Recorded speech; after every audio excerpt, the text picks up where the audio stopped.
Kakain na mga kasamahan ko. Yan, kakain na. Oh.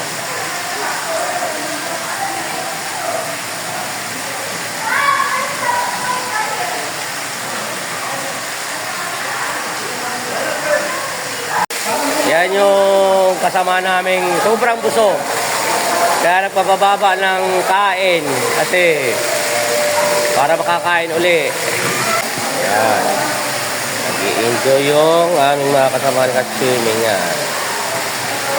Yan, mga kapunta. Kasi ano na, umiihi yata ito, umiihi. Yan, umiihi sa swimming pool kaya yun. Seryoso.